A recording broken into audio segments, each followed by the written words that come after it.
तो आज हम पढ़ेंगे वैदिक सभ्यता के बारे में, ठीक है। तो वैदिक सभ्यता के बारे में हमने इस वाले में इसके दो पार्ट्स हैं, एक तो वैदिक सभ्यता, एक है वैदिक सिविलाइजेशन, ठीक है, जब इसका सिविलाइजेशन हुआ था वो, और एक उत्तर वैदिक काल, ठीक है।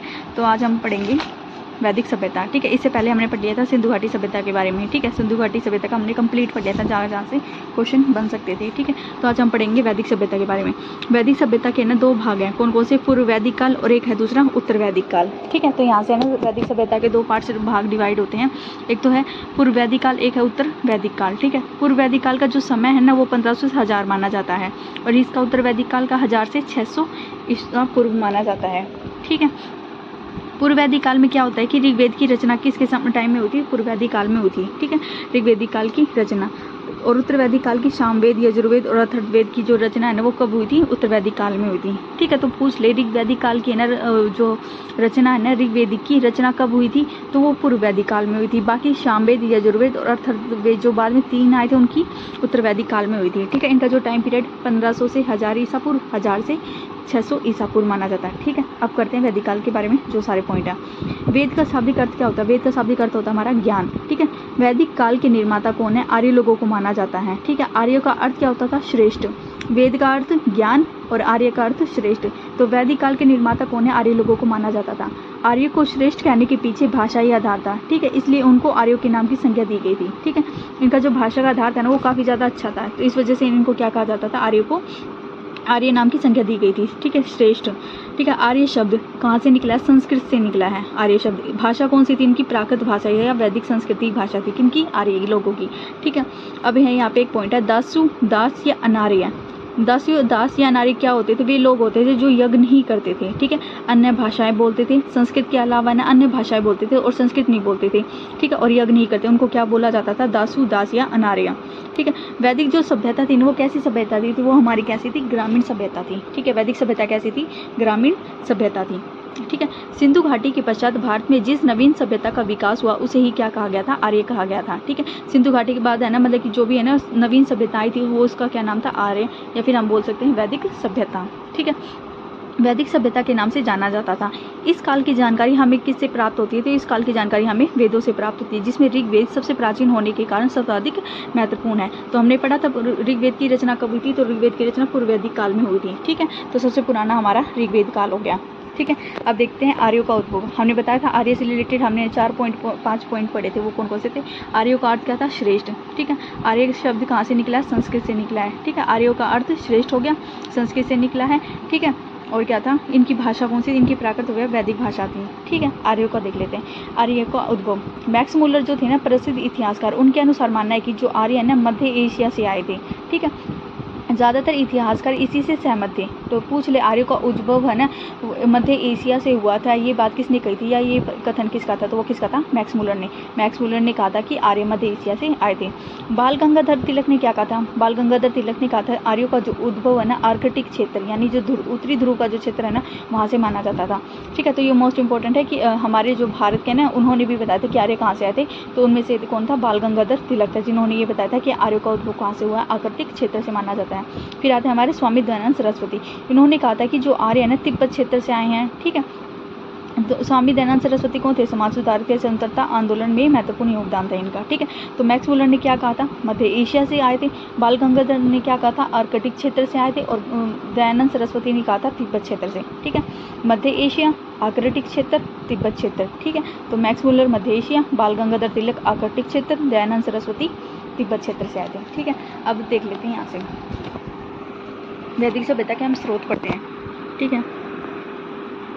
वैदिक सभ्यता के जो हमारे स्रोत थे ना उसमें न कई तरह के स्रोत थे, ठीक है। तो पहला है पुरातात्विक स्रोत, ठीक है, और फिर है दूसरा साहित्यिक स्रोत, ठीक है। तो पहले करेंगे पुरातात्विक स्रोत, बोगस गोई अभिलेख, ठीक है। बोगस गोई एक है ना अभिलेख था, किसका, पुरातात्विक सभ्यता का। पुरातात्विक सभ्यता का कौन सा था, अभिलेख था, उसी में हमने पढ़ेंगे, ठीक है। ये रहा, यहाँ से देखते हैं बोगस गोई अभिलेख, ये था कि मध्य एशिया के क्षेत्र, ठीक है। बोगस गोई अभिलेख कहाँ पे मिला था, मध्य एशिया से, क्या वहाँ पे जहाँ पे है ना मैक्स मुलर ने बताया था कि आर्य मध्य एशिया से आए थे, वहीं पे था कौन सा, बोगस गोई अभिलेख। 1400 ईसा पूर्व से मिलता है, ठीक है, ये वाला जो अभिलेख है ना बोगस गोई अभिलेख।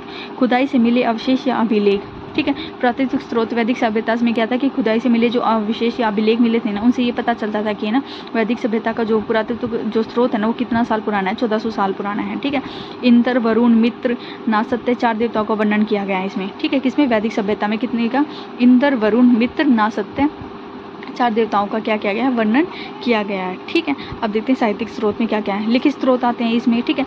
ऋग्वेद हमने पढ़ा था, पूर्व वैदिक काल में इसकी रचना हुई थी। ठीक है। तो सबसे पुराना यही होगा और सबसे इंपॉर्टेंट भी। ठीक है। तो ऋग्वेद सबसे पहला और सबसे पुराना वेद भी और सब पहला भी है। ठीक है। इसमें क्या है? इसमें ना 10 मंडल आते हैं। ठीक है। 10 मंडल 1028 सूक्त आते हैं। ठीक है। 10 मंडल 1028 सूक्त आते हैं। ठीक है। फिर आता हमारा 2 से 7वें मंडल तक पुराने मंडल थे। ठीक है। जो ऋग्वेद था ना उसमें ना 10 तो मंडल थे ना, उन 10 मंडल में 2 से लेकर 7वें मंडल तक क्या थे? पुराने मंडल थे। ठीक है। 1 और 10 नया मंडल था, यानी कि जो सीक्वेंस था ना उसमें पहला और जो आखिरी था वो तो नया था। ठीक है। फिर 2 से लेकर 7 तक पुराने मंडल थे। ठीक है। अब देखते हैं यहाँ से पुराने वेदों के संकलनकर्ता कौन थे? वेद व्यास है। पुराने वेदों के संकलनकर्ता किसको माना जाता है? वेद व्यास जी को माना जाता है पुराने वेदों के संकलनकर्ता। ठीक है। अब देखते हैं यहाँ से हमने यहाँ से 2 स्रोत पढ़े थे। ठीक है। 2 स्रोत कौन कौन से थे? एक तो था पुरातात्विक, जिसमें बोगोसगोई अभिलेख पढ़ा था। ठीक है। वैदिक सभ्यता के बारे में ना कोई बताता था वो कौन सा अभिलेख है? बोगोसगोई का अभिलेख है। कब हुआ था? 1400 में हुआ था। ठीक है। इसमें क्या कौन कितने देवताओं का वर्णन है? तो 4 देवताओं का वर्णन है। वो कौन कौन है? इंद्र, वरुण, नासत्य, ठीक है, और मित्र। ठीक है। फिर हमने पढ़ा था साहित्यिक स्रोत, जिसमें ना ऋग्वेद के बारे में बताया गया। ऋग्वेद सबसे पुराना है। ठीक है। और सबसे पहला भी है। सबसे पुराना और सबसे पहला। इसमें 10 मंडल 1028 सूक्त हैं। 2 व 7वें मंडल तक पुराने मंडल थे, 2 से लेकर 7 तक थे। ठीक है। पहला और जो 10वां मंडल था वो क्या था? नया मंडल था। वेदों के संकलनकर्ता कौन थे? हमारे वेद व्यास जी थे। ठीक है। वेद व्यास जी को क्या कहा जाता था? वेदों के संकलनकर्ता माने जाते थे। अब बढ़ते हैं मंडल। ठीक है। हमने पढ़े थे 10 मंडल थे। उन 10 मंडल में से जो मोस्ट इंपॉर्टेंट है ना वो देखते हैं। ठीक है। तीसरा मंडल में है ना गायत्री मंडल का उल्लेख, ये वाले मंडल करेंगे आप अच्छे से। ठीक है। डिस्क्रिप्शन से तो पहले है ना जो तीसरा मंडल है सबसे ज़्यादा मोस्ट इंपॉर्टेंट है। गायत्री मंत्र है ना जो तीसरे मंडल में लिखा गया है। ठीक है। पूछ ले गायत्री मंत्र है ना कौन से मंडल में? तो तीसरे मंडल में। किसने लिखा था गायत्री मंत्र? विश्वामित्र जी ने लिखा था। और किस देवता को समर्पित है? तो जैसे गायत्री मंत्र है ना वो सूर्य देवता को ही समर्पित है, जिनको क्या कहा जाता है? सवित्र भी बोला जाता है। सूर्य देवता को क्या बोला था? सवित्र भी। ठीक है। तो यहाँ से हो गया हमारा गायत्री मंत्र। तीसरे मंडल में है, लिखा किसने? विश्वामित्र जी ने लिखा है। और किसको समर्पित है? सूर्य देवता को। ठीक है। तो हमने यहाँ पे देखा था 7वें मंडल, 2 से लेकर 7 तक क्या था? पुराना मंडल था, यानी पुराने मंडल थे। तो उसी में से 7वां मंडल देता है। ठीक है। 7वां मैंने जो मंडल है ना मोस्ट इंपॉर्टेंट है ये वाला। इसमें ना 10 रागे युद्ध का वर्णन किया है। 10 रागे यानी 10 राजाओं के बीच जो युद्ध हुआ था ना उसका वर्णन किस में है? तो उसमें 7वें मंडल में है। ठीक है। सुदास राजा व 10 अन्य राजाओं के बीच युद्ध हुआ था। ठीक है। तो 10 राज्य युद्ध भी बोला जाता है, क्योंकि ये किसके बीच हुआ था? सुदास व 10 अन्य राजाओं के बीच युद्ध हुआ था। और कौन सी नदी के किनारे हुआ था? पुरुषनी नदी। रावी नदी को ना पुरुषनी नदी भी बोला जाता है। ठीक है। अभी हम नदी के टॉपिक करेंगे ना, मतलब कि प्राचीन उनका नाम क्या था तो वही पढ़ेंगे। तो अभी फिलहाल यहाँ पे पढ़ लेते हैं कि रावी नदी का ना प्राचीन नाम क्या था? पुरुषनी नदी था। ठीक है। तो यहाँ से 10 राज्य युद्ध हुआ था। 7वें मंडल के अंतर्गत क्या है कि 10 राज्य युद्ध का वर्णन है, जिसमें सुदास व 10 अन्य राजाओं का युद्ध है। और पुरुषनी नदी, ठीक है, पुरुषनी नदी यानी रावी नदी के किनारे हुआ था। 9वां मंडल। ठीक है। 9वां मंडल सबसे ज़्यादा मोस्ट इंपॉर्टेंट है कि सोम देवता को समर्पित मंडल कौन सा है? तो वो 9वां मंडल है। ठीक है। सोम देवता को समर्पित है। सोम देवता कौन है? पौधे का भी नाम है और हमारे सोम देवता भी होते हैं। ठीक है। यानी 2 इनका नाम है। सोम देवता तो है ही और क्या है? पौधे का भी नाम है। ठीक है। 10वां मंडल हमने पढ़ा था, जो 10वां मंडल था नया मंडल था। ठीक है। तो 10वें मंडल में क्या है? पुरुष सूक्त में 4 वर्णों का वर्णन किया गया है। 10वें मंडल में एक है ना पुरुष सूक्त है, जिसमें ने क्या किया गया है? 4 वर्णों का वर्णन किया गया है। 4 वर्ण कौन कौन से थे? स्त्रीय, ब्राह्मण, शूद्र, वैश्य। ठीक है। स्त्रीय, ब्राह्मण, शूद्र, वैश्य। इसके बारे में ना सीक्वेंस ऐसे ही आएगा। ठीक है। जो इनका सीक्वेंस है ना ऐसे ही होगा, स्त्रीय, ब्राह्मण, शूद्र, वैश्य। ठीक है। तो 4 वर्ण 10वें मंडल में पुरुष सूक्त में 4 वर्णों का किया गया था। वो 4 वर्ण क्षत्रिय, ब्राह्मण, शूद्र, वैश्य होंगे। जो क्षत्रिय है ना वो भुजाओं से निकले हुए बताए जाते हैं, ब्राह्मण मुख से, शूद्र पैरों से, वैश्य जांघों से। ठीक है। स्त्री कहाँ से निकले थे? भुजाओं से निकले माना जाता है। ब्राह्मण मुख से, शूद्र वैश्य पैरों से और वैश्य जांघों से। ठीक है। और आर्य का हमने शाब्दिक अर्थ यहाँ पे देख लिया था। ठीक है। एक बार मंडल दोबारा कर लेते हैं। तीसरे में गायत्री मंडल को लेकर है। ठीक है। गायत्री मंत्र किसने लिखा था? उसने विश्वामित्र जी ने लिखा था। और किस देवता को समर्पित है? तो ये सोम देवता को समर्पित है, सूर्य देवता को। ठीक है। 7वें मंडल में 10 राज्य युद्ध का सुदास व 10 अन्य राजाओं के बीच युद्ध हुआ था। ठीक है। पुरुषनी या रावी नदी के किनारे हुआ था जो। ठीक है। 9वें मंडल में सोम देवता का वर्णन है। ठीक है। 10वें मंडल में 4 वर्णों का, 4 वर्ण कौन कौन से? शूद्र, क्षत्रिय, ब्राह्मण, शूद्र, वैश्य। ठीक है। इन चारों का वर्णन है। तो यहाँ से हमने वैदिक सभ्यता के स्रोत देखे थे, फिर उसके बाद हमने मंडल देखे थे। अब आगे देखते हैं।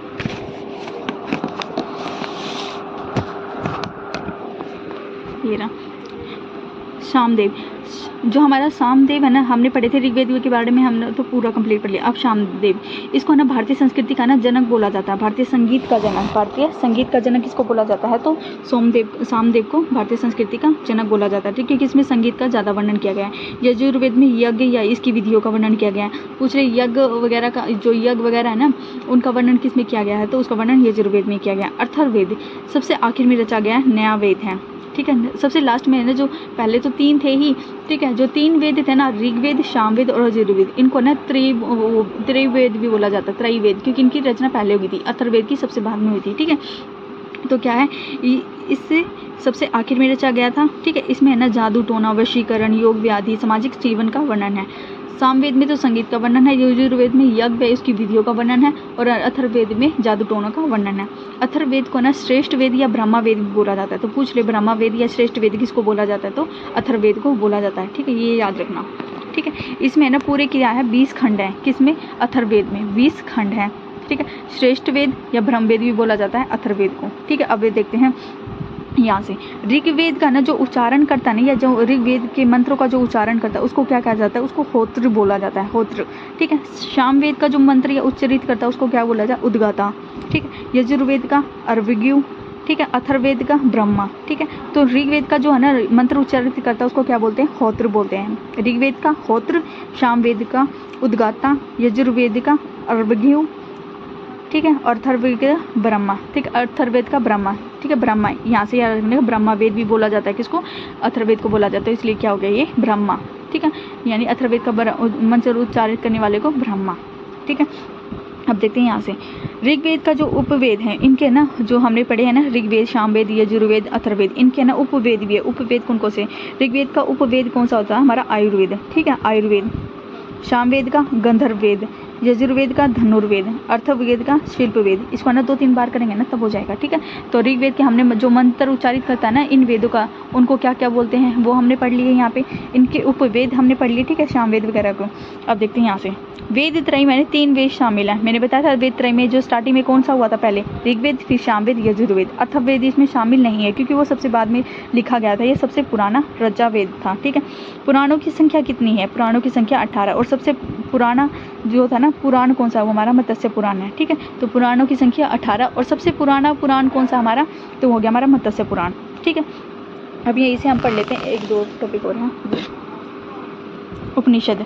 उपनिषद क्या होते हैं? उपनिषद का मतलब होता है गुरु के समीप बैठकर, ठीक है। उपनिषद का अर्थ होता है गुरु के समीप बैठकर अध्ययन करना, उसको क्या कहते हैं? उपनिषद बोलते हैं, ठीक है। जैसे उपनिषद का शाब्दिक अर्थ है कि गुरु के समीप रहकर अध्ययन करना, ठीक है। कितने उपनिषद है? टोटल 108 कुल उपनिषद है। उपनिषदों का दूसरा नाम क्या है? वेदांत, मोस्ट इंपॉर्टेंट, ठीक है। उपनिषदों का दूसरा नाम क्या हमारा? वेदांत। उपनिषद जो है ना वो है दार्शनिक ग्रंथों पर आधारित होते हैं, ठीक है। और वेदांत तो ये है, लेकिन वेदांगों की संख्या कितनी है? 6 है, ठीक है। उपनिषद जिन्हें वेदांत बोला जाता है उनकी संख्या कितनी है? 108 है, ठीक है। और वेदांगों की संख्या 6, पुराणों की संख्या हमारी 18। अब देखते हैं आरण्यक। आरण्यक का अर्थ क्या होता है? जो वनों में रहकर साहित्य की रचना करना, या पुस्तकों की रचना करना, या वेद या कोई से भी वेद वगैरह लिखना, जैसे ऋग्वेद या यजुर्वेद, इनमें से है ना, या मतलब कि कोई भी बुक वगैरह लिखना, ठीक है। अरण्य का मतलब होता है जंगल, ठीक है। अरण्य की जंगल या वन को बोला जाता है, ठीक है। तो वनों में रहकर साहित्य की रचना या पुस्तकों की रचना करना, ठीक है। अरण्य वन का पर्यायवाची है, ठीक है। हमने तो यहाँ से देख लिया था। तो ये हो गया हमारा वेद त्रय में शामिल, ये वाले हमने कौन कौन से वेद त्रय में कौन कौन शामिल था, ठीक है। पुराणों की संख्या 18, उपनिषदों की संख्या कुल 108 थी, ठीक है। और जिसमें से वेदांतों की संख्या 6 थी। उपनिषदों को वेदांत भी बोला जाता है। उपनिषद का अर्थ गुरु के समीप रहकर अध्ययन करना था, ठीक है। अरण्य का अर्थ है, शाब्दिक अर्थ है वनों या जंगल में रहकर पुस्तक लिखना, ठीक है, या साहित्य की रचना करना। आर्य का अर्थ क्या हो गया? वन, ठीक है। अब जो प्रीवियस ईयर में क्वेश्चन आए हुए थे ना, ये वो क्वेश्चन है, ठीक है। इनको बस आप एक बार पढ़ लेना, ठीक है। ये देखो,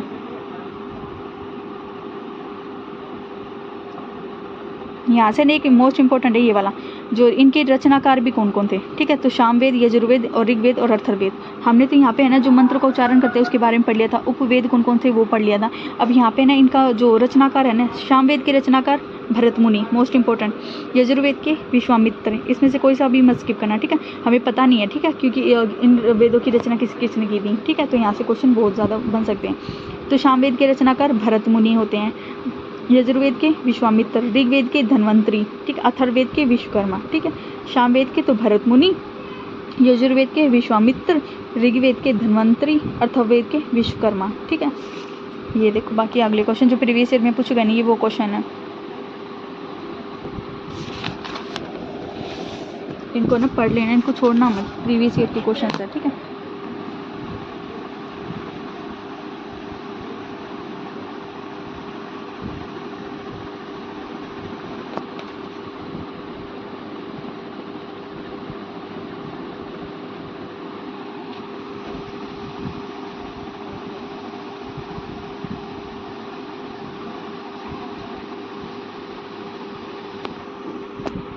ठीक है। तो अब हम कहते हैं वैदिक सिविलाइजेशन। ठीक है, यानी पूर्व वैदिक काल। ठीक है, हमने पढ़ा था वैदिक सभ्यता दो भागों में बटी थी, पूर्व वैदिक काल में और दूसरी कौन सी थी, उत्तर वैदिक काल में। ठीक है, पूर्व वैदिक काल का टाइम पीरियड कितना था, 1500 लेकर 1000 तक था। ठीक है, ये रहा पूर्व वैदिक काल का टाइम पीरियड कितना था, 1500 से 1000 तक। इसमें किसकी रचना हुई थी, ऋग्वेद की। तो उसी पूर्व वैदिक काल की हम ना पढ़ते हैं। ठीक है, पूर्व वैदिक काल की जो इसका जीवन राजनीतिक। ठीक है, तो पूर्व वैदिक काल में हम इसका राजनीतिक जीवन पढ़ेंगे। ठीक है, सामाजिक जीवन पढ़ेंगे और आर्थिक जीवन पढ़ेंगे और धार्मिक सांस्कृतिक जीवन। तो राजनीतिक जीवन देखते हैं। ठीक है, जो पूर्व वैदिक काल का जो है ना राजनीतिक जीवन था ना, वो कबीलाई समाज पर आधारित था। कबीलाई समाज यानी जन का नेतृत्व करने वालों को राजन या फिर राज कहा जाता था। कबीलाई समाज यानी है ना जो है ना मतलब कि एक राजा होता था और सभी का क्या करता था, नेतृत्व करता था। तो कबीलाई समाज पर आधारित था जो था पूर्व वैदिक काल। ठीक है, जन का नेतृत्व करने वाले को क्या बोला जाता था, राजा नहीं बोला जाता था, राजन या राज बोला जाता था। ठीक है, राजन है ना, राजा है ना 3 तरह की संस्थाएं चलाता था राजन, क्योंकि ये लोगों का प्रतिनिधित्व करता था। एक तरीके से क्या हो गया था, ये राजा बन था। ठीक है, तो राजा ने 3 तरह की संस्थाएं चलाता था, जैसे सभा, समिति, विद। सभा, समिति, विद। सभा में कुलीन लोगों की संस्था आती थी। ठीक है, कुलीन लोगों की संस्था ने सभा में उपस्थित होती थी या फिर ज्वाइन करती थी, उसमें है ना पार्टिसिपेट करती थी। ठीक है, समिति में आम लोगों की सभा समिति कहलाती थी। ठीक है, तो आम लोगों की सभा समिति। विद आम लोगों की। ठीक है, आम लोगों की सभा ने दोनों थी, विद भी और समिति विद में। ठीक है, स्त्री के प्रवेश का अधिकार था, यानी कि जो स्त्री है ना समिति और विद दोनों में प्रवेश कर सकती थी। ठीक है, तो उसको क्या बोलते थे, उसको समिति या विद में स्त्री के प्रवेश पर वो थी, अधिकार था। ठीक है, तो यहाँ से हमने पढ़ ली 3 तरह की संस्थाएं चलाता था राजन। कौन कौन सी, सभा, समिति, विद। सभा समिति में आम लोग आ सकते थे, लेकिन सभा में कौन थे, बड़े लोग आते थे, यानी कुलीन वर्ग। सबसे प्राचीन जो विद है ना, सबसे प्राचीन संस्था ऋग्वेदिक काल की है। ठीक है, इस सभा में उपज लूट के बंटवारे के संबंधित निर्णय लिए जाते थे। पूछ ले कि उपज यानी उपजाऊ जो भूमि वगैरह से जो उपज प्राप्त होती थी वो, और लूट के बंटवारे संबंधित, यानी जो लूट मार वगैरह हुई थी ना उनसे जो प्राप्त धन था ना, उसका जो बंटवारा था ना, उससे संबंधित निर्णय किस में लिए जाते थे, तो वो विद में लिए जाते थे, यानी विद संस्था में लिए जाते थे। कुछ अधिकारी लोगों को रत्नीन बोला जाता था। ठीक है, कुछ अधिकारी जो बड़े बड़े लोग थे ना उनमें से ना कुछ लोगों को क्या बोला जाता था, रत्नीन। ठीक है, जैसे पुरोहित, मुख्य सचिव, सेनानी। ठीक है, स्थायी सेना नहीं थी इस टाइम। ठीक है, स्पर्श गुप्तचर व्यवस्था का प्रधान क्या कहलाता था, स्पर्श कहलाता था। ठीक है, तो यहाँ से याद रखना, सेनानी को क्या बोला जाता था, मुख्य सचिव बोला जाता था। ठीक है, गुप्तचर व्यवस्था का प्रधान को क्या कहलाता था, गुप्तचर व्यवस्था का प्रधान स्पष्ट कहलाता था। पूछ ले स्पष्ट क्या था, तो गुप्तचर व्यवस्था का प्रधान कहलाता है स्पष्ट। पूर्व किसको कहते हैं, दुर्ग का मुख्य अधिकारी या किसी भी किले का मुख्य अधिकारी, उसको क्या कह देते हैं, पूर्व बोलते हैं। ठीक है, ये राजा के 4 रत्नीन होते थे। ठीक है, यानी जो राजा के अंडर जो काम करते थे ना उनको ने 4 थे, वे 4 हमने देख लिए थे, पुरोहित, मुख्य सचिव, स्पष्ट, पूर्व। ठीक है, मुख्य सचिव को है सेनानी। ठीक है, सेनानी को मुख्य सचिव बोला जाता था। गुप्तचर व्यवस्था का प्रधान उसको क्या कहा जाता था, स्पष्ट बोला जाता था। गुप्तचर व्यवस्था का प्रधान को स्पष्ट बोला जाता है। दुर्ग का मुख्य अधिकारी कौन होता था, पूरब। ठीक है, दुर्ग का मुख्य अधिकारी पूरब। ये राजा के 4 नदी थे। और बलि के रूप में कर लगाया जाता था, बलि के रूप में कर लगाया जाता था, स्वेच्छा से दिए जाने वाला कर था। ठीक है, बलि क्या था, एक तो है ना स्वेच्छा से खुद से दिया जाने वाला कर था। ठीक है, और है ना वह वस्तु व सेवाओं के रूप में राजा को भेंट भी किया जाता था। बलि कर था एक। ठीक है, बलि के रूप में कर लगाया जाता था। ठीक है, ये स्वेच्छा से दिया जाता था और वस्तु व सेवाओं के रूप में राजा को भेंट किया जाता था। ठीक है, तो राजनीतिक जीवन हमने पढ़ा, कबीलाई समाज पर आधारित है। ठीक है, जो कबीलाई समाज का नेतृत्व करते उनको राज या राजन बोला जाता था। ठीक है, राजन 3 तरह की संस्थाएं चलाता था, सभा, समिति, विद। सभा समिति में आम लोग आ सकते थे। ठीक है, सभा में कुलीन लोगों की संस्था होती थी। ठीक है, विद सबसे पुराना है। ठीक है, इसमें ना विद में क्या होता था कि लूट मार लूट का बंटवारा तथा उपज से संबंधित निर्णय लिए जाते थे। ठीक है, इसमें इस समिति और विधि में क्या था कि स्त्रियाँ प्रवेश कर सकती थी। ठीक है, आ सकती थी। ठीक है, फिर हमने राजन के ना 4 रत्नीन पढ़े थे। 4 रत्नीन कौन कौन से? पुरोहित, सेनानी, स्पर्श या पूरक। ठीक है, फिर बलि जो था ना, बलि क्या था? कर के रूप में लगाया जाता था बलि। ठीक है, कर देना होता था, जिनको टैक्स देना था उनको क्या बोला जाता था? बलि बोला जाता था। यह ना स्वेच्छा से दिया जाने वाला एक तो कर था। ठीक है, और वस्तु सेवाओं के रूप में राजा को भेंट दिया जाता था। अब देखते हैं सामाजिक जीवन।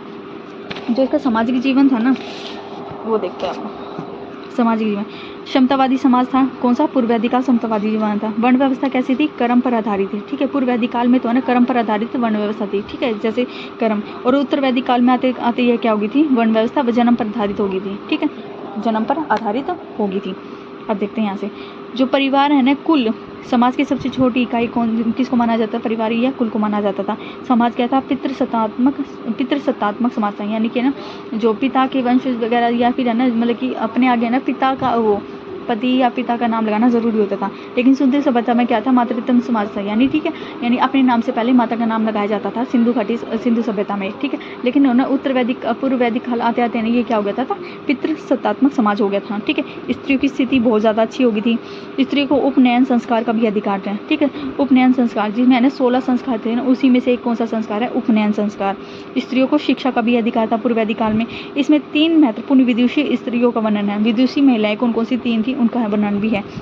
गार्गी, मैत्रेयी, कात्यायनी। ठीक है, तो पूछ ले कि पूर्व वैदिक काल में 3 विदुषी स्त्रियां जिनका वर्णन किया गया है, तो वो कौन कौन है?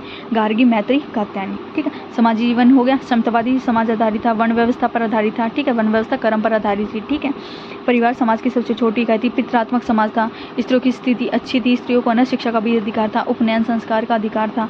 ठीक है, अधिकार था। और है ना 3 महत्वपूर्ण विदुषी महिलाएं गार्गी, मैत्रेयी, कात्यायनी का भी वर्णन है। पूर्व वैदिक काल में ना स्त्रियों को ना पुनर्विवाह का भी अधिकार था। पुनर्विवाह का भी अधिकार था। दहेज प्रथा, बाल विवाह विद्यमान नहीं थी उस टाइम। ठीक है, उत्तर वैदिक काल में स्त्रियों की स्थिति में क्या हो गई थी? गिरावट आने लगी थी। जैसे हमने देखा था सिंधु सभ्यता से लेकर ना पूर्व वैदिक काल तक है ना स्त्रियों की स्थिति अच्छी रहती है, लेकिन जैसे उत्तर वैदिक काल आता है ना, उसके बाद क्या हो जाता है? इसकी जो गिरावट आने लग जाती है, स्त्रियों की स्थिति है ना कमी आने लग जाती है। ठीक है, फिर आर्थिक जीवन देखते हैं अब इसका हम। आर्थिक जीवन कैसा था? तो आर्थिक जीवन जो इसका था ना, वो कैसा था कि इसका जो मुख्य व्यवसाय था ना, पशुपालन था। ठीक है, गाय को ना अघन्या कहा जाता था। ठीक है, अघन्या यानी जिसको मारा ना जा सके। ठीक है, अघन्या। ठीक है, अघन्या मीन्स जिसको मारा ना जा सके। ठीक है, मुख्य व्यवसाय पशुपालन। अघन्या ऐसा पशु जिसे मारा ना जा सके। ठीक है, गाय का वर्णन ऋग्वेद में 176 बार किया गया है। ठीक है, वैसे ही मतलब कि याद रख लो कितनी बार किया गया है ऋग्वेद में वर्णन गाय का है? 176 बार।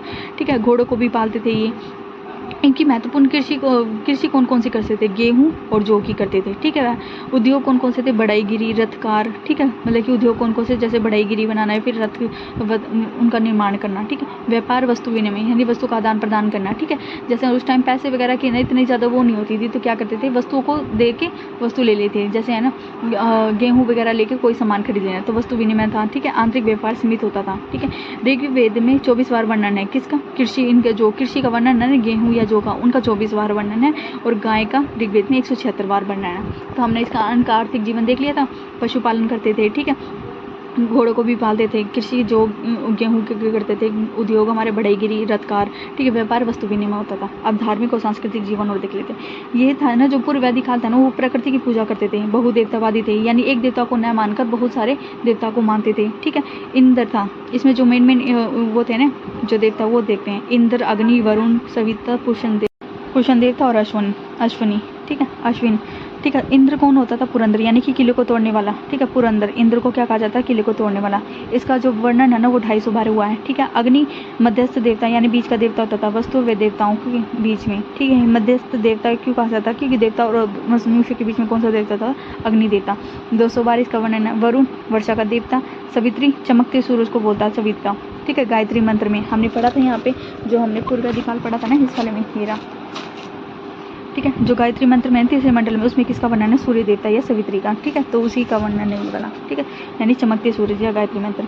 पूषण देवता यानी पशु का देवता पूषण देवता। अश्विन यानी चिकित्सक देवता यानी अश्विन। ठीक है, तो हमने यहाँ से पढ़ लिया वैदिक सिविलाइजेशन पूरा।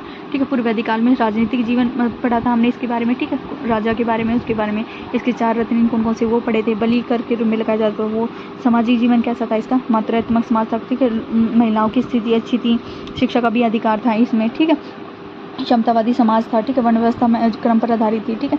इसमें 3 महिलाओं का कार्य, मैत्री, कात्यायनी का वर्णन है, ठीक है। पुनर्विवाह का भी अधिकार था, ठीक है।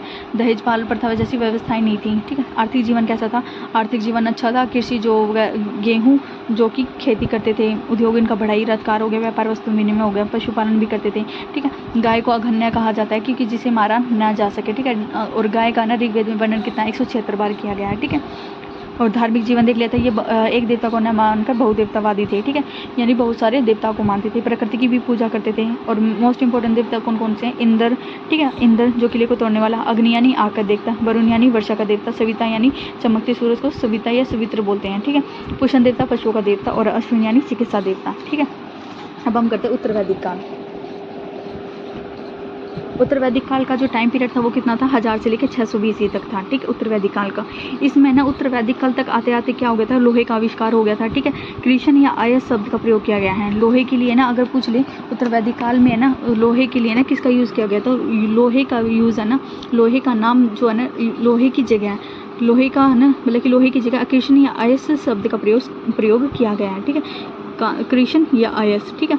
भारत के अतरंजी खेड़ा से लोहे का प्रमाण मिला है पहला, ठीक है। तो सबसे पहले जो प्रमाण है अतरंजी खेड़ा कहाँ पे? यूपी में है, ठीक है। वहाँ से क्या मिला है? लोहे का प्रमाण मिला है, ठीक है। लोहे को क्या कहा जाता था? क्रिशन या आयस कहा जाता था, ठीक है।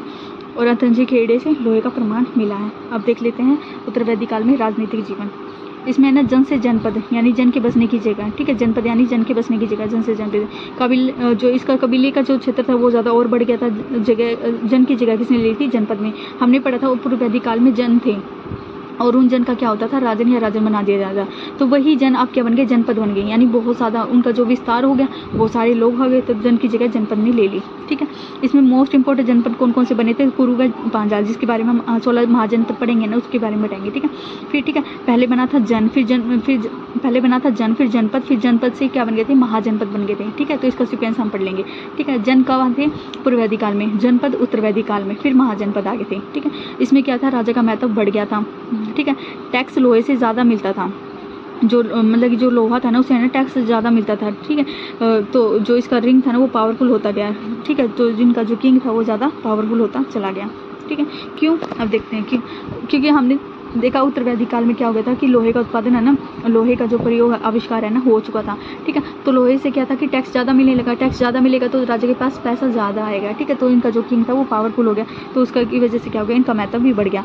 राजा का पद वंशानुक्रम हो गया, यानी वंश के अकॉर्डिंग हो गया, ठीक है। अगर राजा की मृत्यु के बाद उसका बेटा बैठा तो उस वजह से, ठीक है, उसका जो बेटा है वो बैठेगा, फिर उसके बाद उसका बेटा, तो ये वाला क्रम चलता रहेगा, ठीक है। तो वंशानुक्रम हो गया। बलि नियमित कर हो गया, नियमित कर हो गया था। हमने पढ़ा था पूर्व वैदिक काल में बलि कर के रूप में लगाया जाता था, उसको क्या कर दिया? नियमित कर दिया।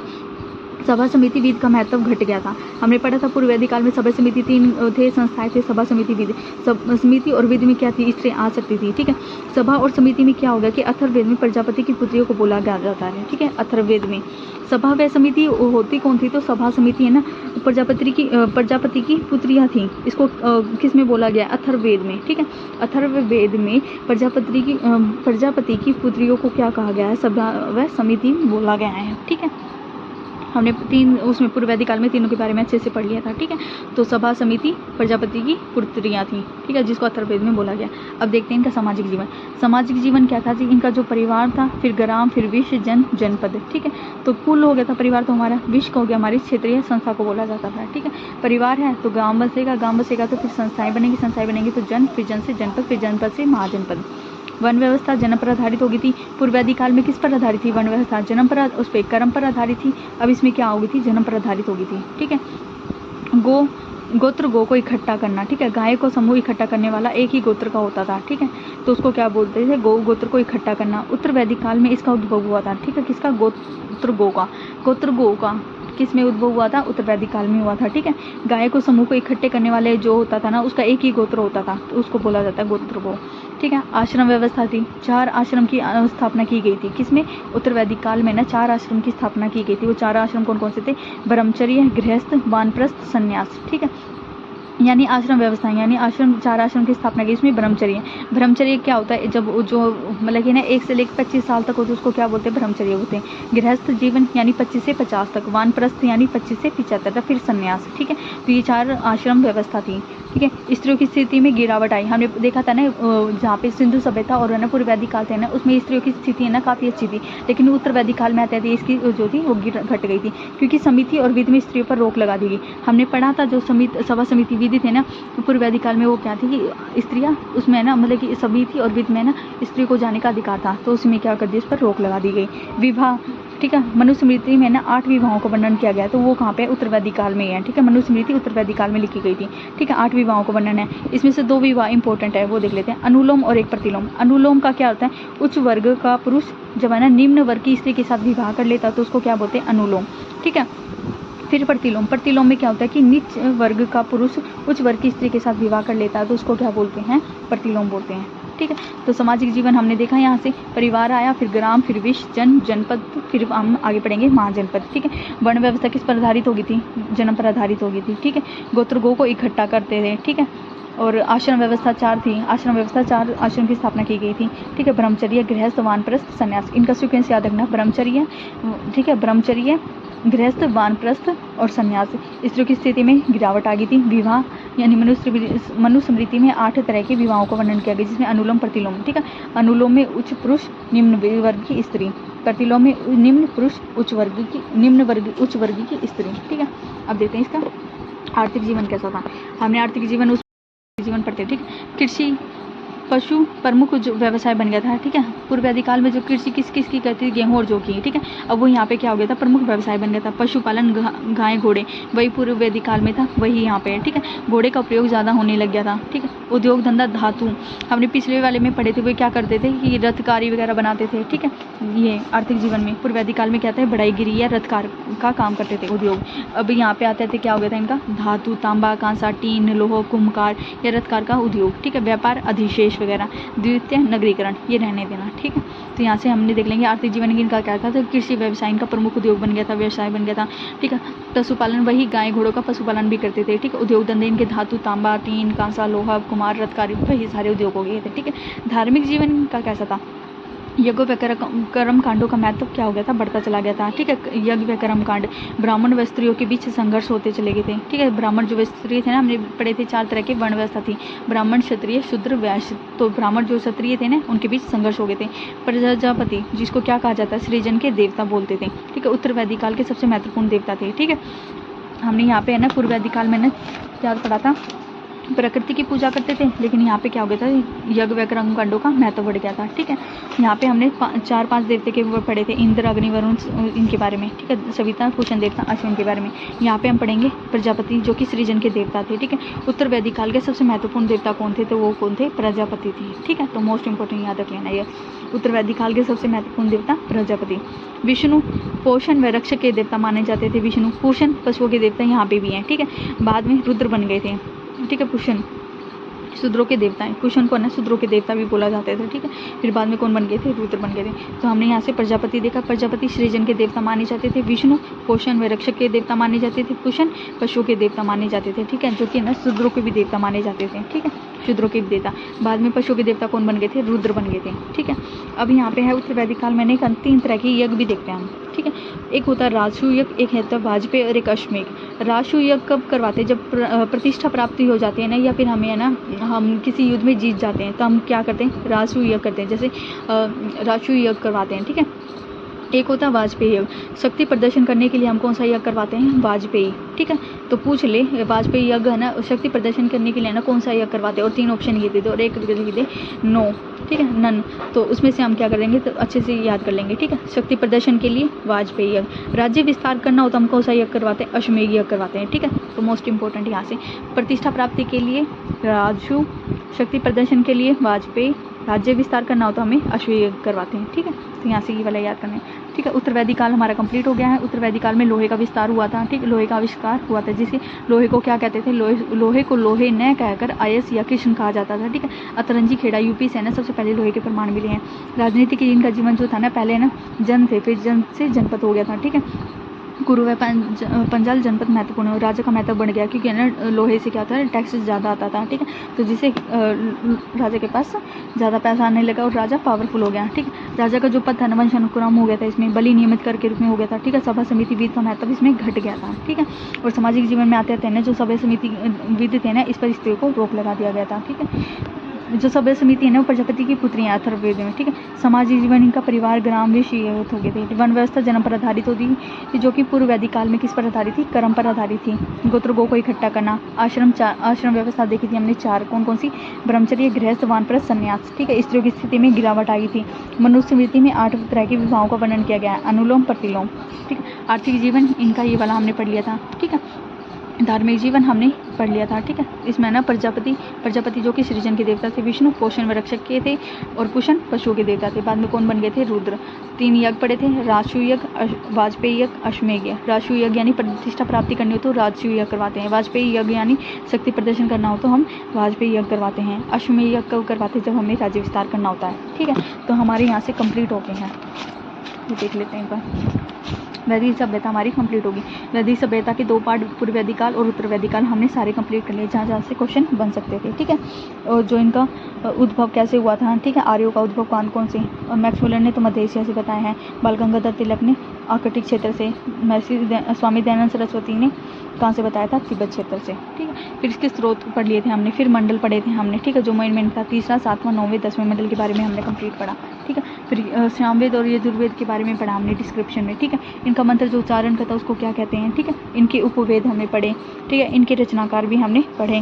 फिर हमने यहाँ पे एक्स्ट्रा पॉइंट और पढ़ा था, वो थे कि हमारे पुराण, उपनिषद, ठीक, और आरण्य, ठीक है। पुराणों की संख्या 18, उपनिषदों की संख्या 108 और इसमें वेदांगों की संख्या 6, ठीक है। आरण्य हमने पढ़े थे, ठीक है।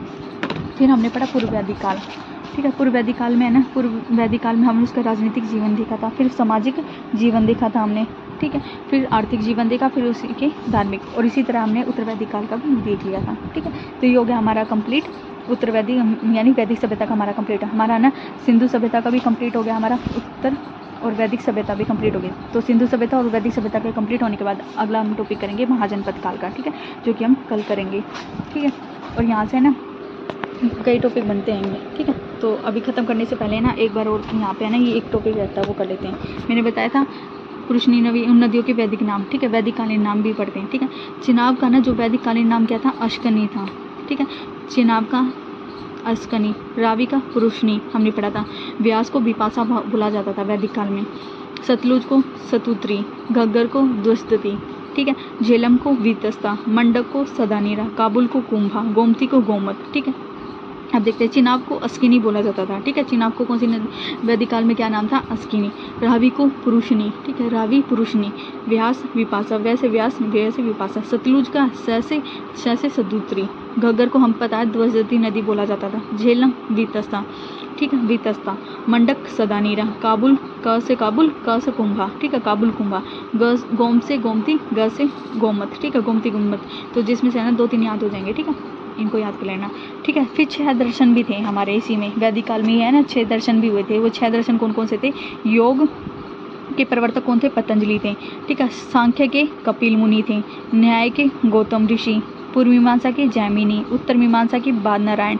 वैश्विक के कणाद या उल्लूक भी कहा जाता है, ठीक है। तो इनमें से है ना सबसे पुराना दर्शन कौन सा था, वो सांख्य था, जिसकी प्रवर्तक कौन थे, कपिल थे, ठीक है। तो यहाँ से ना नदियों की वैदिक कालीन नाम और 6 दर्शन और हमने कर लिए, ठीक है। तो ये हो गया हमारे कंप्लीट, ठीक है। इनको एक बार 2 बार पढ़ेंगे तो हो जाएगा, ठीक है। योग का पतंजलि, सांख्य का कपिल, न्याय का गौतम, ठीक है। पूर्व मीमांसा जैमिनी, उत्तर मीमांसा बादनारायण, वैश्विक कनादिया कुलुक, सबसे पुराना सांख्य दर्शन, ठीक है। तो ये हो गया हमारा वैदिक सभ्यता कंप्लीट, सारे हमने करवा दिए इसमें से, ठीक है।